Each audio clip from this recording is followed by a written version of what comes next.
как лично Хакимову это не понравилось, я думаю, что не понравилось и политической элите Татарстана, что я сказал. И все деградировал в плане существования демократии. Возник замкнутый клан, который начал контролировать денежные потоки, очень небольшие. Идеологическая сфера гуманитарная, в принципе, находится не в руках Миннаханова. Он сразу сказал, что он этим не занимается. Миннаханова это тоже касается сейчас уже. Я к Шаймиеву отношусь нормально, но он относится ко мне плохо, на самом деле. Шаймиев особенно никогда не дружил с людьми, которые в конце 80-х, начале 90-х занимались национальным движением. И, как вы сказали, я еще до сих пор никуда не посажен. Вы татарин, насколько я понимаю. Пока еще Вам да. стыдно за руководство Республики Татарстан? Татары добровольно отдали политические элиты татарские дела, фактически предали национальные интересы. И наша нация должна, соответственно, реагировать на этих политиков. Позиция Рустама Миннаханова, мне кажется, в данном случае не выражает позицию общетатарскую. За такую позицию потом придется ответ держать перед татарами в будущем. За короткий период татарский язык не исчезнет, а пока нам лучше остаться у власти и переждать вот эту московскую бурю. Моя пенсия 15 тысяч рублей. Есть труды исламских авторов, которые в 15 веке полностью транслировали индийскую камасутру на арабском языке с дополнениями. В иратийской сфере тюрки и мусульмане тоже имели свои видения этой сферы. Добрый день. В нашем проекте «Реальные люди» сегодня историк, экс-сотрудник Института истории имени Марджани Академии наук Татарстана Дамир Исхаков. Дамир Мавлявевич, добрый день. Спасибо, что пришли. С вашим именем связан достаточно большой скандал за последние месяцы в Республике Татарстан. С вами не продлил контракт вот именно Институт истории имени Марджани. Вы дали в середине января большое интервью нашим коллегам из «Бизнес Онлайн», и после этого интервью, как мы понимаем, как говорят силовики, в том числе прокуратура республики, в Институт истории пришли с проверкой или даже с проверками. Вы не жалеете о сказанном вот тогда в этом интервью? И что вы сказали, мы еще перейдем к этому вопросу. Ну, в принципе, то, что я сказал, я серьезно обдумал еще до того, потому что и до этого были публикации мои, которые были связаны с общим состоянием дел в Татарстане, в том числе и с политическими делами. И мое интервью, оно связано и с этим вопросом, с деградацией Татарстана в политическом смысле. И поэтому, когда я давал интервью, касающийся Института истории, в принципе, я имел в виду, что возможны определенные последствия и лично для меня. Но так как я создан из рода кшатриев, я заранее все почитал, как все это будет разворачиваться, и поэтому то, что последовало, для меня не было неожиданностью.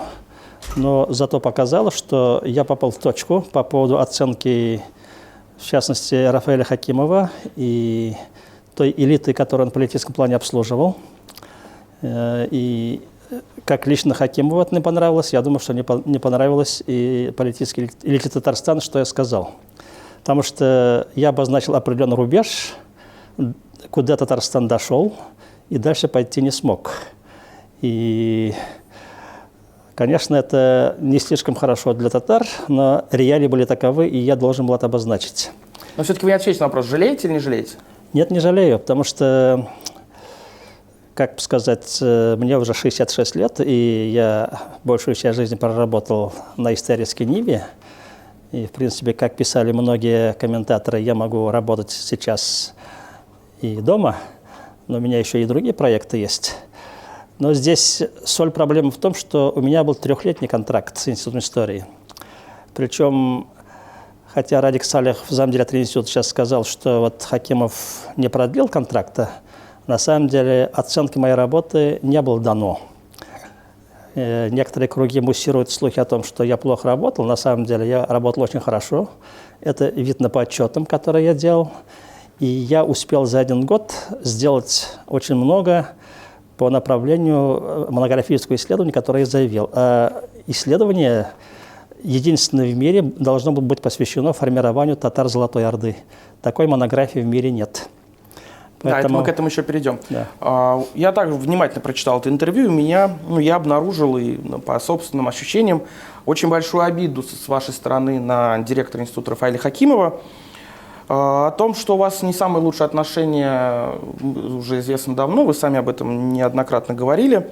Но читатели могут подумать, что все ваше интервью и вся ваша информация о предполагаемой коррупции в Институте истории, это может быть исключительно обида на Рафаэля Хакима. Объясните, пожалуйста, почему это не так, если это, конечно, не так. Это совсем не так. Все, что я написал, я обдумал, и это была не личная месть, как многие думают на самом деле. Проблема в том, что Институт истории в годы, когда Хакимов там сидел директором, с определенного периода не сразу, а когда Хакимов непосредственно стал работать в институте. Раньше он сидел советником и как бы курил институт со стороны. Когда стал он директором, институт постепенно деградировал во многих отношениях. Ну, 9 лет прошло уже с этого времени. Да. Институт деградировал в плане существования демократии. В старые времена Институт истории был местом, где шли многочисленные дискуссии по поводу того, как вообще науку делать, в каком направлении двигаться. И Хакимов через некоторое время стал думать, что он один-единственный специалист во всех сферах, и начал навязывать сотрудникам свое мнение. Я с этим был категорически не согласен, потому что без демократии науки нет, в том числе и исторической науки. Дискуссии обязательно должны быть. Я извиняюсь, вы реально верите, что была какая-то демократия в институте? Существовала, потому что я же пережил ряд трансформаций этого института, начиная от Института языка, литературы и истории, и там были времена демократии. Мы могли открыто дискутировать с директорами институтов предыдущих. Это 80-е, начало 90-х годов. Фактически сам Институт истории был создан в связи с большими дискуссиями, которые в том числе были в печати с середины 90-х годов, когда Шайми был вынужден отделить от ИАЛИ Институт истории и создать его как новое образование. И вот как раз эта линия дискуссий и свободомыслия исчезла из повестки института вообще. Плюс к тому возник замкнутый клан, который начал контролировать денежные потоки, очень небольшие. И в результате... Небольшие? Очень небольшие, ну, по разным меркам. И в результате у рядовых сотрудников вообще не оказалось возможности куда-то ездить, что-то печатать. Очень редко печатаются книги на бюджетные деньги фактически. А между тем поступавшие деньги, они расходовались совершенно нецелевым образом на всякие помпезные проекты, которые к науке имеют мало отношения. Многочисленные труды, толстые такие, красиво оформленные, это на самом деле все наработки предыдущих лет. Их просто скомпоновали, хорошо издали красиво, и потом продавали бесконтрольно. Вот вы как раз об этом и говорили, о том, что контролируют определенные люди в институте бюджетные средства, я имею в виду денежные потоки, что у кого-то может быть премия 250-300 тысяч, у кого-то там 5, 10, 15 тысяч, и также говорили о том, что есть якобы махинации именно в части издания книг. Но вот замдиректора института Радик Салихов в интервью нашим коллегам из «Реального времени» логично, на мой взгляд, интересуется, почему же вы об этих фактах молчали до своего ухода из института? Главная причина очень простая. Вот мой есть давний знакомый из Соединенных Штатов, Кемаль Карпат, был в свое время советником Никсона по Турции. Он еще в начале 90-х годов сказал, что вас, татар, очень мало, и вам не надо внутри заниматься раздраями. Ну, сейчас то же самое происходит. Да, фактически так, но я вот воздерживался от этих критических высказываний в надежде на то, что, что Хакимов уйдет, в конце концов, б, там произойдут внутренние изменения, в итоге жизнь отладится, и сотрудники начнут более-менее нормально жить. Но согласитесь, когда человек, в данном случае вы, заявляет о вот таких фактах уже после своего ухода из института, это наводит на некоторые мысли. То есть вы были в институте, работали 21 год.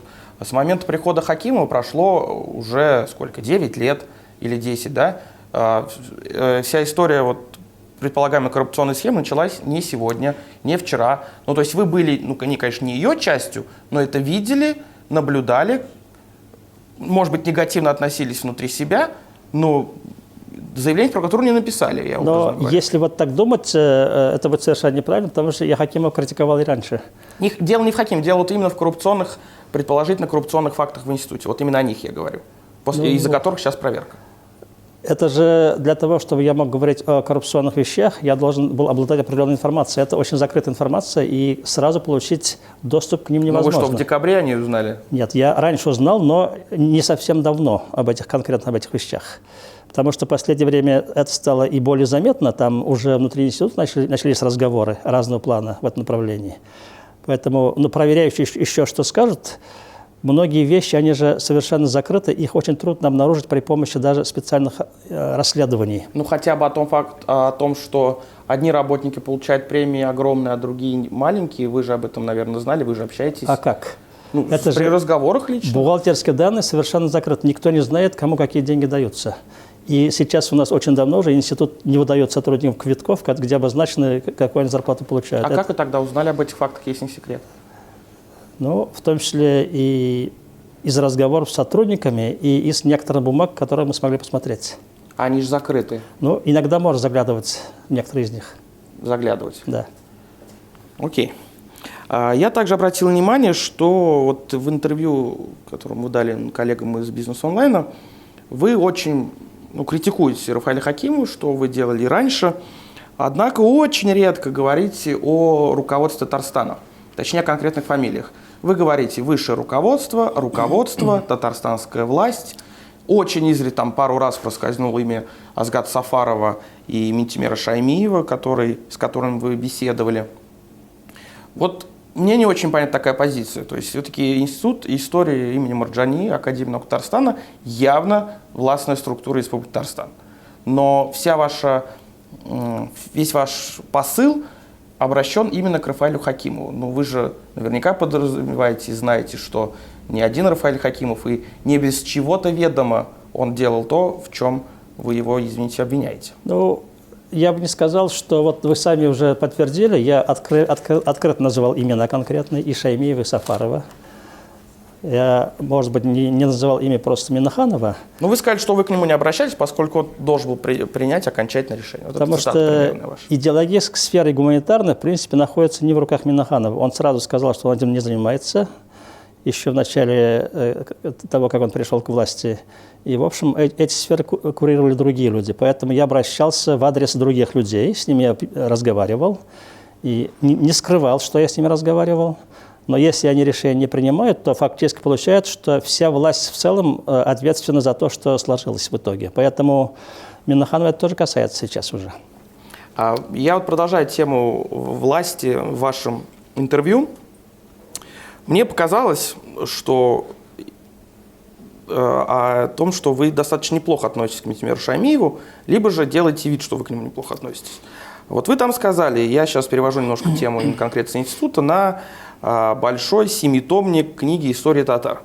Вот вы там говорите, что в 7-м томе отсутствует информация о национальном движении, в котором вы непосредственно принимали участие, 80-х, 90-х годов, и что Шаймиев тогда перед выходом книги прочитал все эти тома, и в том числе 7-й том, и, на ваш взгляд, были произведены корректировки, потому что я, конечно, не читал, но, судя по всему, там раздела о национальном движении нет. Вы сказали, что это личностная история Минтимера Шаймиева, а по мне так это ужасающая цензура, потому что вы, научные сотрудники, вы, историки, пишете книги об истории в данном случае. И если эта история была, значит, она должна быть отражена в книге, в которую потрачено огромное количество денег, средств, физических усилий, времени и так далее. Но приходит человек, цензор, как в советские времена, с красным карандашом и убирает целый раздел про национальное движение, которое очень сильно повлияло и которых Минтимер Шаймиев сам же использовал, как заявляют мне сами, собственно, люди из национального движения, в своих интересах в то время. Но сам же он это убирает. Почему вы это терпите? Вы не автор этого тома. Я, тем не менее, говорю вот именно как человека, который заинтересован в правдивой истории, в данном случае татар. Тут на самом деле два вопроса. Первый вопрос о моих отношениях с Шаймиевым. Ситуация такова, что я к Шаймиеву отношусь нормально, но он относится ко мне плохо на самом деле. У меня есть информация конкретно по этому поводу, поэтому сказать, что Шаймиев нас любит, почему, это было очень большое преувеличение.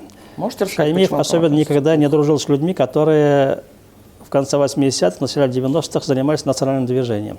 Так он их использовал? Он использовал, но их не любил никогда. И я знаю это доподлинно, потому что никаких наград, послаблений или какой-то синекуры мы никогда от него не получали.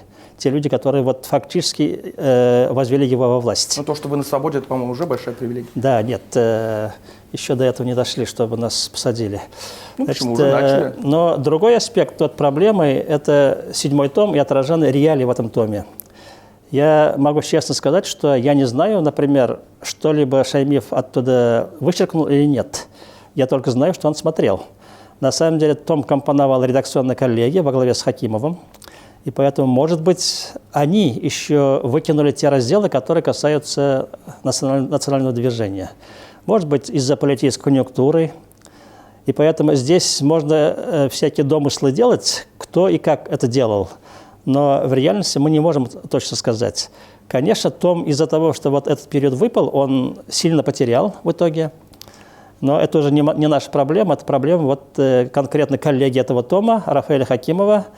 И, может быть, Шаймиев каким-то боком тоже имеет отношение. Ну, смотрите, я, конечно, не издатель, и не писатель, и не ученый, но этот 7-й том был о 80-х, 70-х, я так понимаю, 90-х годах. Ну, советский период. Там, где уже Минтимер Шаймиев, собственно, был в руководстве, в том числе в партноменклатурном. Да. И вот также в «Бизнес онлайн» там логично задают вопрос. То есть он читал книгу о том времени, когда он был наверху. Не кажется ли вам немножко странным, когда научное сообщество, понятно, что на деньги, наверное, бюджета республиканства, в том числе изданы эти тома, дает прочитать книгу человеку, который там является в этом томе непосредственно одним из главных героев. А потом, по каким-то неведомым причинам, Рафаэль Хакимов ли виноват, научное сообщество, какая-то комиссия или Минтимер Шаймиев, пропадает целый раздел важнейший. Нет, я ведь это сказал в связи с тем, что Хакимов все время утверждал, что не было цензуры над томами. Я вот доказываю, что цензура была. Потому что я точно знаю, что Шаймиев 7-й том читал, но я не знаю, кто какие разделы оттуда выпустил. Это нам неизвестно. Это очень закрытая информация. Я думаю, что 2-3 человека, может быть, знают. Поэтому я больше не могу сказать, только вот это. Но, а откуда вы узнали, что Шаймиев читал? Ну, сказали внутри института. И в связи с тем, что такая работа была проведена, конечно, я как историк домысливаю, что Шаймиеву хотелось, чтобы том, особенно посвященный его периоду нахождения во власти, хорошо выглядел, чтобы там не было ничего лишнего с его точки зрения. Я думаю, что такая работа была проведена и в связи с тем, что Хакимов, как бывший его советник и зависевший от него, он и поставлен был Шаймиевым во главе института, он, конечно, не мог уклониться от этой просьбы по поводу того, чтобы показать этот том Минтимеру Шариповичу. И в результате вот мы имеем тот результат, который сейчас имеется в виде изданного тома. Все, конечно, разные люди, но вот вам в данном случае вообще не стыдно работать в этой профессии? Вот в этой истории? Видите ли, все живут в определенном политическом контексте, и я вот лично считаю, что я сделал максимум того, что было возможно в этих рамках. И, как сказали, я еще до сих пор никуда не посажен и уже достиг пенсионного возраста, хотя многие вещи, которые связаны с исторической правдой, я написал. Если не в томе, то в других изданиях и в других местах. Поэтому мне, как историку, не стыдно. Я отразил эпоху. У меня есть много других работ, в том числе и публицистических, где максимально все это отражено было. Поэтому будущие историки еще будут работать и используя эти публикации. Я думаю, что история татар будет и дальше писаться. На этом семитомнике дело не закончится. Потом ведь надо четко знать, что каждое поколение историю пишет заново. Поэтому будущие татарские историки, татарстанские, даже если Татарстана не будет уже, все равно найдутся историки, которые будут заниматься этой историей. Они обязательно те периоды, которые выпущены, потом осветят и покажут. Мне заинтересовал еще какой вопрос. Вы в интервью том же самом говорили о том, что научным сотрудникам, в данном случае вам, очень важно находиться в среде, даже несмотря на то, что там небольшая зарплата. Однако же вот вы 21 год находились в институте и 10 лет при Рафаэле Хакимове. вам многое не нравилось, но вы оттуда не уходили сами. Я понимаю, что, наверное, тяжело. Ну, неужели так тяжело найти другой научный круг людей, с ними можно продолжать общаться, но не ходить, не быть, чтобы ваша трудовая книжка не лежала там, если вам так не нравилось? Ну, дело ведь не в трудовой книжке. Работу найти можно, но нельзя найти тот круг, который есть внутри Института истории. Мы же занимаемся национальной историей. В Казани, в Татарстане, больше нет учреждений, которым занимался национальной историей. Это очень узкий круг. Ну, есть выделивший институт археологии, который занимается древним периодом, но историки больше нигде не фигурируют. Скажем, университет казанский, где татарские историки представлены в очень небольшом числе, он никогда не котировался как такое заведение, где татарская история разрабатывалась. Поэтому мы, ученые, которые связаны вот с этим кругом, держимся до последнего из-за того, что внутри этого круга можно обсуждать многие вопросы, которые больше нигде обсуждать нельзя. Это касается не только меня. Многие сотрудники, которые в институте работали долгие годы, они очень неохотно оттуда уходят. И даже проблема не в небольших деньгах. Я вот последние годы я уже там, на полставки работали? Да, очень маленькие деньги получал. И держался только из этого круга, который там есть. Но этот круг же он включает не только наших сотрудников. Там организуются конференции разные. На конференции приезжают люди, которые занимаются нашей историей, и как-то мы с ними тоже общаемся. А когда из этой орбиты выпадаешь, то фактически остаешься одиночным ученым кабинетным, когда ты уже узнаешь мнение коллег только из опубликованных работ. Может быть, можно пообщаться по телефону, но не непосредственно. Эта проблема, она общая для всех ученых, на самом деле. Сообщество ученых необходимо для того, чтобы нормально развиваться ученому. Давайте я немножко перейду к другой теме, к теме татарского языка. В том же интервью вы сказали, что, получается, я так понимаю, осенью прошлого года господин Терентьев, руководитель департамента президента Республики Татарстан по внутренней политике, собрал, как вы говорите, группу социологов КФУ, которые впоследствии уже в начале декабря сообщили, что судьба татарского языка в школах волнует только 7% жителей республики. Вот я, конечно, представляю примерно, что вы имели в виду, ну, то есть, переводя на простой язык, господин Терентьев и весь аппарат президента Республики Татарстан специально собрали тех социологов, которые впоследствии скажут о том, что тема татарского языка в школах не интересует. Это так. Вопрос. Зачем? Потому что было необходимо обосновать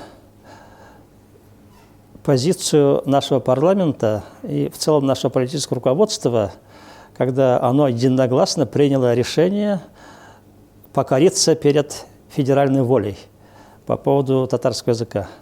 На самом деле это был совершенно неправедный ход со стороны московских кругов, и я думаю, что ошибочный с позиции длительной перспективы.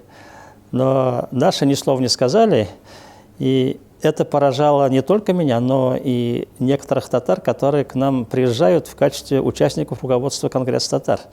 И вот, например, из уст одного очень богатого татарина из Самарской области лично слышал. Или Саратовской?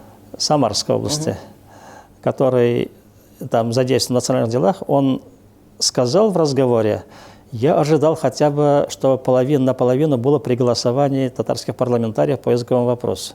И он был поражен, что вот такое произошло, единогласное утверждение, совершенно отрицательное для татар и в целом для Татарстана позиции. Нет, то если мы говорим о депутатах, то что можно спрашивать с депутатов, когда уважаемый Рустам Нургалиевич Миниханов и Ментимер Шарипович Шаймиев, как бы так помягче-то, решили промолчать по этому серьезному для республики и для всего татарского народа вопросу.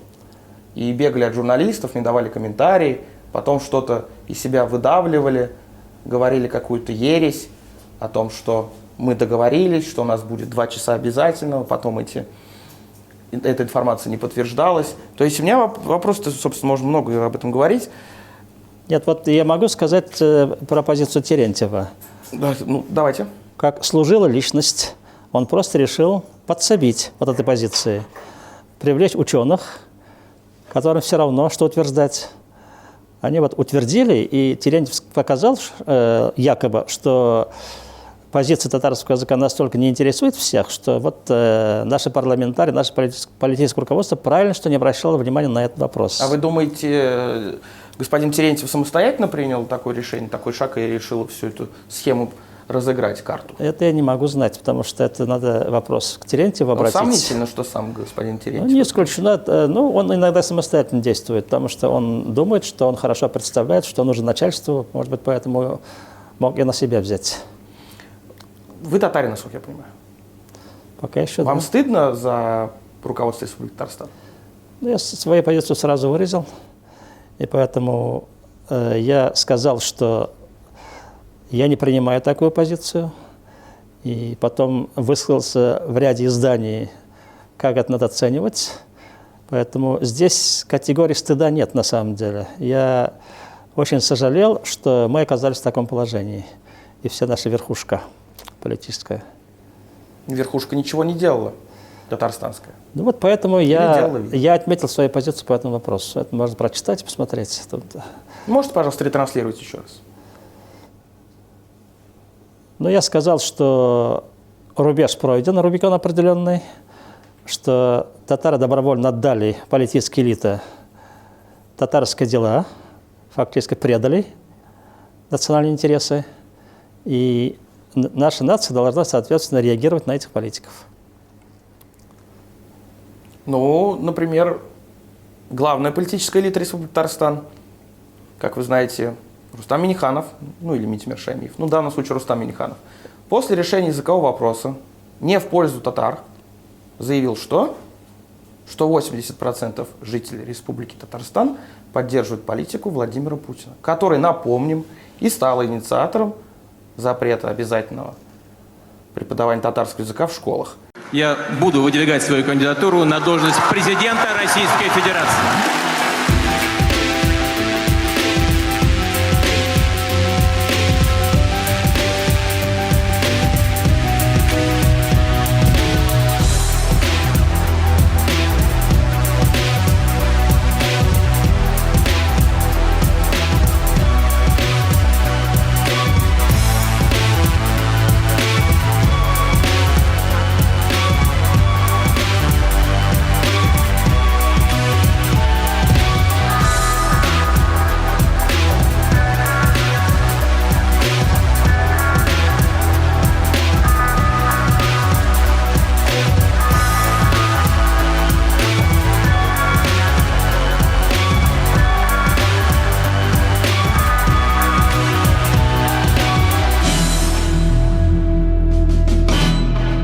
Свыше 80% татарстанцев однозначно одобряют и поддерживают политику и многогранную деятельность нашего национального лидера Владимира Владимировича Путина.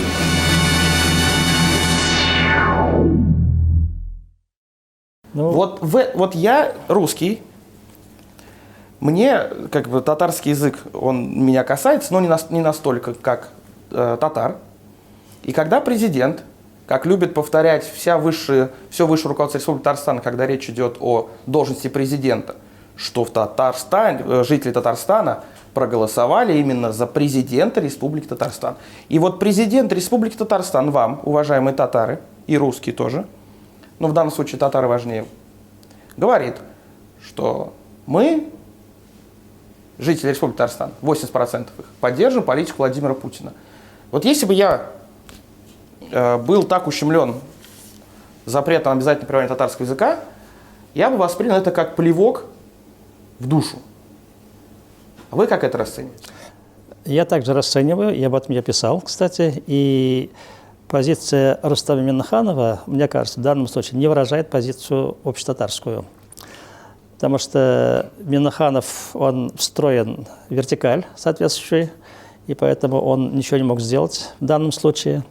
Если он бы хотел уйти от власти, может быть, успел бы сказать, но так как он хотел остаться у власти, он вот занял такую позицию, но я думаю, что за такую позицию потом придется ответ держать перед татарами в будущем. Вот Минниханов, хотя и обещал 80% поддержку Путину, это же пока всего лишь лозунг. мы узнаем, К насколько... которому будет сильно стремиться избирательная комиссия. Да, ну, может быть, но мы увидим по итогам выборов, какова реальная позиция. Потому что это для меня вот очень важный показатель будет, насколько татары отреагируют по случаю этого самого плевка в их душу. И, соответственно, я для себя буду выносить вердикт и по состоянию татар в результате вот этих выборов. Мы вот говорим о Рустаме Минниханове, а мне бы хотелось тоже спросить про величайшего человека, как его называют в Республике Татарстан, Митимира Шаймиева, который в последние месяцы, тогда, когда решался языковой вопрос, если я правильно помню, практически молчал. Может быть, что-то и говорил, но если мы, журналисты, не заметили, значит, не так громко говорил. А он что ж, у него должность, которая ради него придуманная. Он уже, по сути, не занимает никаких постов. Да, он получает свои пожертвования на Булгар-Свияжск, но он-то что молчал? На ваш взгляд? Я думаю, что пожертвования на Булгар-Свияжск больше не будет, скорее всего, закончатся они. Но проблема не в этом. Шаймиев, говорят, в одном закрытом месте сказал по поводу вот этих языковых вещей только одну фразу: «Ну вообще». То есть он в глубине-то души не был согласен, но сказать об этом открыто Но сильно в глубине. не захотел, потому что надо охранять большие богатства, которые принадлежат его отпрыскам, и это требует определенной политической позиции. Без этого можно повторить путь, который прошел, скажем, Башнефть на наших глазах. Наша элита очень боится этого, и поэтому они и промолчали. Ну, один богатый татарин мне так сказал вообще про позицию нашей элиты в целом. Говорит, когда на тебя идет танк, лучше лечь и пропустить через себя. Я думаю, что наша политическая элита подумала так на самом деле. За короткий период татарский язык не исчезнет, а пока нам лучше остаться у власти и переждать вот эту московскую бурю. Это может быть позиция выигрышная, а может быть проигрышная. Это только история покажет. Вопрос, что уже будет после того, как у них закончатся сроки. Согласен. Продолжая тему татарского языка, вот когда 18 февраля прошел митинг в защиту татарского языка, первый, который власти Татарстана в момент языкового вопроса, власти Казани наконец согласовали, и на него вышло, вот, по самым оптимистичным оценкам, до 150 человек. Ну, где же эти люди-то так переживающие за татарский язык?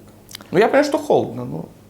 Я думаю, что дело не в холоде, а в татарской позиции. Татары просто обиду затаили в себе, но пока эту обиду они проявлять не будут. Потому что, по общему мнению татар, вот я, с которым я работаю, они решили пока подождать и посмотреть, как дальше будет все развиваться в России. Я думаю, что в связи с тем, что прямой угрозы для татар пока нет, хотя язык, конечно, будет А какая должна быть угроза? Язык, конечно, будет в плохом положении, язык будет в плохом положении, но татары так быстро не исчезнут, поэтому некоторое время можно и подождать. А я не понимаю, какой может быть страшнее фактор? Я понимаю, что там есть язык, а есть убийство, я уж утрированно говоря. Что они боятся? Что еще для них может быть страшнее, если у вас отняли главную часть культуры, нации? Наш народ, он переживал много таких вещей. Вот я как специалист по демографии могу сказать, что когда Казань завоевывали, 1/3 народа была убита просто. И 20 тысяч человек были уведены в плен. Это очень большая цифра на самом деле. Но с тех пор мы немножко более лучшем положении, поэтому не надо ждать, что татары массово выйдут на улицу и будут что-то тут требовать с красными знаменами в руках. Но само отношение татар, оно абсолютно ясно, они крайне отрицательно отнеслись к этому.